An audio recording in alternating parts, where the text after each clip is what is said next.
Olá você que está em casa nesse momento. Eu sou o professor Davidson, sou professor de História aqui do Colégio Machado de Assis e vamos aproveitar esse período de quarentena, onde o mundo passa por um problema seríssimo, e vamos revisar um pouquinho do nosso conteúdo de História, para que a gente não fique enferrujado, para que quando voltem as aulas a gente já esteja no ritmo, já esteja preparado. Quando me disseram que eu tinha que vir aqui fazer essas aulas com vocês, eu já pensei logo, não, vamos trabalhar a Antiguidade Clássica, porque é um dos temas mais cobrados no Enem, em praticamente todos os anos, de 2009 para cá, após o período em que o Enem se torna a principal porta de entrada para o ensino superior, em praticamente todas as edições do Enem caíram questões sobre a Antiguidade Clássica. Nós sabemos que a Antiguidade Clássica engloba as duas sociedades mais conhecidas, digamos assim, do mundo antigo, que são Grécia e Roma. Então, nesse primeiro momento, nós vamos falar sobre Grécia. Vamos lá, pessoal. Por que nós estudamos Grécia, galera? Nós estudamos por causa do seu legado cultural, por causa de toda a grandeza da sociedade grega, a busca pelo conhecimento, uma sociedade que expandiu a sua influência para muito além dos seus limites geográficos, mas também para muito além do seu tempo. Então, olha aqui, primeira coisa que a gente sempre deve saber é a forma como eles se organizavam politicamente. E eles se organizavam, pessoal, em cidades-estado, são as chamadas polis. O que é uma cidade-estado, minha gente? É uma cidade independente. De modo geral, a polis grega, ela compreende uma área urbana e uma área rural. Então, que fique claro, não havia a ideia de unidade política entre eles, galera. Não existia o rei da Grécia, o imperador da Grécia. É claro que haviam cidades-estado, haviam polis que eram mais fortes umas que as outras, mas sempre lembrando, pessoal, muitas dessas cidades eram rivais. E quando a gente fala sobre as cidades-estado gregas, destaque sempre para duas, não é? Haviam mais de uma centena, mas nós destacamos sempre duas. Esparta, e o famoso militarismo espartano, uma cidade com características militaristas, e a cidade de Atenas, uma cidade mais cosmopolita, e o principal legado de Atenas para a posteridade está na democracia. Isso aqui é um dos assuntos preferidos do Enem, não é, galera? O Enem adora isso aqui. Em praticamente todos os anos houve uma questão sobre democracia, porque lá no Enem, dentre as suas competências e habilidades, você vai ter que entender as lutas por cidadania no decorrer da história. E aí Atenas é o berço da democracia, é quando surge o conceito de cidadania. Lembrando sempre, não é, galera? Há uma diferença muito grande, meus alunos já sabem disso, entre a democracia ateniense e a democracia atual. Ah, professor, mas Atenas não é o berço da democracia? Sim, mas esse conceito ele vai sofrendo muitas alterações no decorrer do tempo. A democracia ateniense era muito diferente da nossa. Lembram daqueles dois pontos básicos? Um é justamente o conceito de cidadania. Quem era cidadão em Atenas? Homem, maior de idade, nascido em Atenas, filho de pais e mães atenienses. Todo o restante estava excluído, galera. Mulheres, jovens, estrangeiros, haviam escravos. Inclusive, haviam mais escravos em Atenas do que cidadãos. Olha aí, galera. A quantidade de cidadãos está ali sempre entre 10% da população. Em compensação, a quantidade de escravos ultrapassa os 30%. Então, não esqueçam disso. Uma vez, por exemplo, que o nosso conceito de cidadania é muito mais amplo, porque ele é abrangente. Quem é cidadão no Brasil? É praticamente todo mundo que tem um registro de nascimento. A gente só não pode dizer que é 100% da população, porque ainda há grupos que vivem isolados e não têm acesso à cidadania. Mas olha aqui, pessoal, estudem democracia e a evolução do conceito de cidadania, as mudanças, na verdade. Por exemplo, os romanos vão pegar esse conceito de cidadania, mas já na Idade Média na Europa, esse conceito é abandonado. Esse conceito que nós temos hoje, ele é muito mais iluminista. E a primeira Constituição que universalizou o conceito de cidadania para a gente aqui no Brasil foi a Constituição de 88. Tanto que ela é conhecida como a Constituição Cidadã. Então, não esqueçam disso jamais. Entre os conflitos em que os gregos se envolveram, pessoal, nós temos aqui, o principal conflito externo são as guerras médicas, que são as guerras grego-pérsicas. São as guerras entre gregos e persas. Meus alunos sabem que eu sou descendente de persa, não é? Uma vez que, segundo a história, os persas são o povo mais bonito da antiguidade. Como eu estou entre os mais bonitos da atualidade, logo fica claro que eu sou um legítimo descendente de persas. Quais foram os resultados dessa guerra, pessoal? Os gregos venceram. Ah, sim, muito legal, você que assistiu o filme 300, o filme retrata, inclusive, uma dessas batalhas, que foi, digamos, a primeira batalha que antecedeu as duas grandes batalhas, que foram Maratona e Salamina, mas o filme retrata a Batalha de Termópilas. E as guerras contra os persas, elas promoveram a solidariedade no mundo grego. Mas, como resultado, nós tivemos a hegemonia de Atenas, que posteriormente passa a ser questionada essa superioridade, e nós vamos ter a Guerra do Peloponeso. A Guerra do Peloponeso é uma guerra entre um grupo de cidades liderado por Esparta contra um grupo de cidades liderados por Atenas. E aí, pessoal, qual é o grande problema? Isso aqui vai levar ao declínio do mundo grego, porque todo mundo aqui vai perder. O mundo grego vai sair enfraquecido e posteriormente será derrotado por macedônios, será dominado por macedônios. O rei Filipe II da Macedônia os liderou. O Filipe II, para quem não sabe, é pai do Alexandre o Grande, né, que é muito conhecido na história. Outro ponto importantíssimo, pessoal, o legado cultural dos gregos. As instituições, e aqui mais uma vez vamos reforçar a ideia de democracia, viu? O conceito de cidadania, e são os pontos principais. Quem é meu aluno, sempre que a gente faz revisão, a gente revisa isso aqui. A última vez que foi cobrada uma questão sobre isso no Enem, sobre participação política, sobre cidadania, justamente, foi no ano passado. No ano passado caiu questão sobre isso. Destaque também para a filosofia, né? Que trouxe consigo o desenvolvimento das outras ciências. Aliás, uma das coisas que eu sempre digo aqui a meus alunos, o mundo antigo tem 3 grandes legados para as sociedades posteriores, não é, galera? Quais são elas? A religião dos hebreus, a filosofia dos gregos e o direito dos romanos.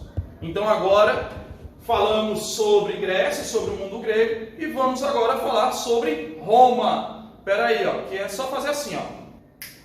Viram aí? Viram a mágica, né? Rapaz, aqui tem de tudo, meu amigo. Vamos lá, pessoal, vamos falar um pouquinho sobre Roma agora. Outra sociedade bastante cobrada pelo Enem, também dentro daquela perspectiva de antiguidade clássica, não é? Aqui eu separei também alguns dos principais temas para que a gente possa abordar e também, né, são os temas mais cobrados pelo Enem e por vestibulares de modo geral. Então, olha aqui, ó. Vamos olhar a evolução política de Roma. Nós temos aqui o período da monarquia. Poxa, David, você não botou praticamente nada aqui? De modo geral, o Enem e os vestibulares, eles não cobram esse período por ser um período com poucas fontes históricas, obscuro. Então, de modo geral, a maior parte das questões que vocês encontrarem estarão aqui, ó, entre a República e o Império. Vamos olhar aqui as características de cada um desses períodos, né? A República, pessoal, a gente tem que entender isso aqui, ó, as lutas por cidadania. Lembram que a gente acabou de falar sobre isso quando falamos sobre a Grécia, não foi? Aqui, pessoal, quem é que está lutando por cidadania? São os plebeus, as famosas greves plebeias. Então, eles vão lutar por direitos também, porque eles tinham muitos deveres, mas não tinham direitos. Então, eles passam a ter consciência, né, da importância deles para a sociedade romana, para que Roma existisse. Então, eles vão passar a reivindicar agora direitos. Vamos lá, quais são aquelas conquistas que eles conseguiram, pessoal? Primeira coisa, né? Leis escritas. As leis estão no papel agora e podem ser consultadas, né, com base no conhecimento delas. Nós vamos ter também a Lei das 12 Tábuas, que inclusive foi esse primeiro código de leis escritos. Nós vamos ter a Lei Licinha Sextia, que proibiu a escravização por dívidas, e isso é importante, pessoal, porque a gente vai já falar sobre escravismo aqui. E isso é um tema que pode vir a ser cobrado de vocês com certeza. Então, olha, lutas por cidadania, né, sempre relacionada aos plebeus. Pessoal, cuidado, o que eles querem é cidadania, luta por cidadania. Eles não estão lutando por direitos sociais, como saúde, educação. Muita gente confunde. Então, é que a luta deles é por cidadania. É também durante a República, galera, que vai começar a expansão militar de Roma. Roma vai chegar a englobar, seus domínios vai englobar toda a costa do Mar Mediterrâneo. O Império Romano foi o senhor do Mediterrâneo, né? Tanto que eles chamavam de mar interno. Meu povo, essa expansão militar aqui, ela colocou os romanos em contato com culturas diversas, com povos diversos. E aí os romanos foram absorvendo isso. Minha gente, entre todas as culturas, aquela que mais influenciou os romanos dali por diante foi a cultura grega. Uma das coisas que eu sempre digo é, militarmente, os romanos venceram. Culturalmente, eles foram derrotados pelos gregos. A cultura grega era muito rica para ser suprimida pela cultura romana, que era muito pobre até aquele momento, se comparada a ela, se comparada à cultura grega, é claro, galera. Assim, na antiguidade se reconhecem duas razões para se escravizar uma pessoa, não é? Por guerra ou por dívida.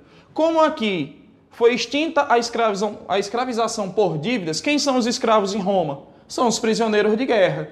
E aí, quando é que vai haver um aumento gigantesco desse número de escravos? Durante a expansão militar, quando os romanos entrarão em guerra contra vários povos. Então, minha gente, não esqueçam disso aqui, ó. Escravismo é a base da economia romana, como também era a base da economia do mundo grego, viu? Não esqueçam disso, pelo amor de Deus. Só que aí tem um porém. A república controlada pelo Senado, né? E o Senado era controlado pelos patrícios, a república entra em crise. E aí nós vamos ver um monte de tensões sociais, é onde entra a famosa política do pão e circo, né, para tentar diminuir as tensões sociais que ocorriam em Roma. Mas mesmo assim, no ano 27 a.C., o Otávio Augusto vai se proclamar imperador de Roma. Então nós migraremos da república para o império. O período do império é um período de consolidação das conquistas da república. O próprio Otávio Augusto vai iniciar agora um processo de reorganização interna com a famosa Pax Romana. Mas o que é importante destacar aqui, galera? O cristianismo, que surge e se desenvolve dentro dos domínios de Roma. Não esqueçam disso, pelo amor de Deus, galera. E olha que inicialmente eles vão ser perseguidos.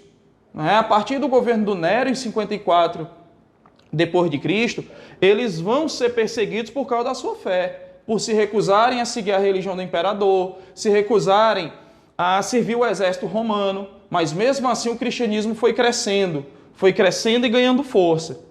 Outro ponto, pessoal, corrupção e desmandos. Roma vai ter, além do Senado corrupto, Roma vai ter também imperadores corruptos, imperadores loucos.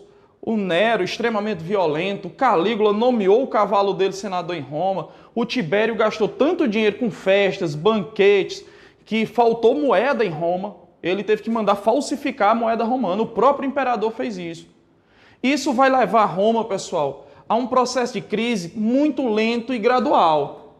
E aí, ó, quando chega a segunda metade do Império, a crise já está posta. Fora a corrupção, nós vamos ter dois fatores principais aqui, ó. Aí vocês perguntam, mas que fatores são esses? Ó, belo professor.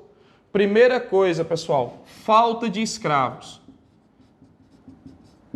Falta de escravos. Mas como assim? O Otávio Augusto tinha cessado com a expansão militar. Se os escravos são prisioneiros de guerra e o número de guerras diminui, automaticamente, com o passar do tempo, a proporção de escravos foi diminuindo. Isso vai trazer consigo um processo inflacionário, né? Porque a diminuição da produção de alimentos. E aí muitas pessoas começam a não ter mais condições de viverem dentro das cidades e começam a ir para o campo. Isso tudo vai ser intensificado com as invasões dos povos bárbaros, que inicialmente entraram de forma tranquila, né, dentro dos domínios de Roma, se submetendo à autoridade do imperador, a pagar impostos e tudo mais. Então não esqueçam disso aqui, pessoal. Você vai aliar a corrupção com a falta de escravos e as invasões bárbaras, a crise romana vai se agravando. Em 330, o Constantino vai mudar a capital do Império Romano de Roma para Constantinopla, lá na porção oriental. Nós vamos ver que em 395 d.C., o imperador Teodósio vai dividir o Império Romano em dois, o Império do Ocidente e o Império do Oriente. E tudo isso vai culminar com a crise final de Roma, porque no ano 476 d.C., Rômulo Augusto, o último imperador romano, foi deposto. E aí, minha gente, chega ao fim a chamada Antiguidade. É esse o marco para o fim do mundo antigo e início da Idade Média. Pessoal, não vamos cair na besteira de achar que tudo mudou do dia para a noite. Não é assim. O processo que levou à queda de Roma, ele já se mostrava presente há pelo menos 250, 300 anos antes daquilo ali acontecer. Então não esqueçam disso aqui, galera. Pelo amor de Deus. a crise romana, os bárbaros, né? Quais são os seus principais legados? No campo do direito, você aí, nosso aluno que vai fazer curso de direito, né? Você vai encontrar muitos termos em latim, né? Que era a língua falada em Roma. Então, além, é claro, de brigar com garçons por 10% nos restaurantes, vocês também estudarão um monte de termos em latim, porque o direito romano vai influenciar a elaboração de códigos jurídicos pelo decorrer do tempo. Sem falar no cristianismo, pessoal. Em 390, a Igreja Católica se torna a igreja oficial de Roma, viu? Nós moramos num país predominantemente católico. A maior parte da população brasileira se diz católica. Olha aqui um grande legado de Roma pra gente, pessoal. Agora entendam uma coisa. Vejam bem. Roma só teve um período de liberdade religiosa, digamos assim, entre 313 e 390 d.C. Porque em 313 o Constantino concedeu liberdade religiosa para os cristãos. Mas em 390, quando surge a Igreja Católica, ela se torna a religião obrigatória. E aí quem não era católico poderia agora sofrer algum tipo de perseguição. Então, o período em que houve tolerância religiosa na história, em toda a trajetória de Roma, é relativamente curto. Bom, pessoal, eram essas as dicas que eu tinha para vocês. Olha, eu espero que tudo isso passe logo, porque eu sei que vocês estão morrendo de saudade de mim, eu estou morrendo de saudade de vocês. A gente vai se encontrar e depois a gente vai falar sobre isso, porque tudo o que está acontecendo vai parar nos livros de história. Então, um abração, pessoal!